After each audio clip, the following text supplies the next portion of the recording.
போதைக்குள்ளே போய் ரொம்பவே ஈஸியாக விழுந்துருது. அப்படி வீழ்த்தப்பட்டவன் தான் நானும் ஒருத்தன். முதல்ல சமூக கட்டமைப்பு ஒரு காரணமாக இருக்குது ஒருவன் குடிகாரனாக மாறுறதுக்கு.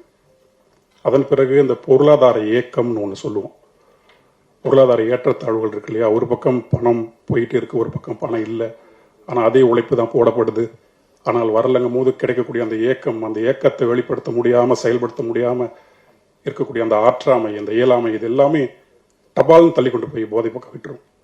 இந்த பொருளாதார ஏக்கம் ஒன்று. பிறகு நாம் வாழக்கூடிய இந்த சமூகத்திற்குள்ள, இந்த நவீன சமூகத்துக்குள்ள அந்நியமாக நம்ம ஆயிடணும். ஏதாவது ஒரு வகையில் ஒரு எலிமினேஷன் பண்ணப்படுறோம். அது ஒரு பெரிய காரணமாக இருக்குது ஒருவன் போதைக்குள்ள ரொம்ப சுலபமாக போகிறதுக்கு. அதன் பிறகு அந்த தந்தையின் அந்த மேலாதிக்கம் ஒன்று இருக்கு இல்லையா, சின்ன குழந்தையிலிருந்து ஒரு தாயினுடைய மேலாதிக்கம் ஒரு குழந்தையை வளர்ந்த பிறகு ரொம்ப ஈஸியாக கொண்டு போய் குடிக்குள்ள விட்டுரும். அதே மாதிரி தான் தாயினுடைய மேலாதிக்கமும் ரொம்ப டாமினேட் பண்ணிகிட்டே இருக்கும் போது இல்லையா, அந்த குழந்தை சின்ன வயசில் தெரியாமல் இருந்தாலும் ஒரு கட்டத்துக்கு மேலே போதைக்குள்ளே போய் ரொம்ப ஈஸியாக விழுந்துருது. அப்படி வீழ்த்தப்பட்டவன் தான் நானும் ஒருத்தன்.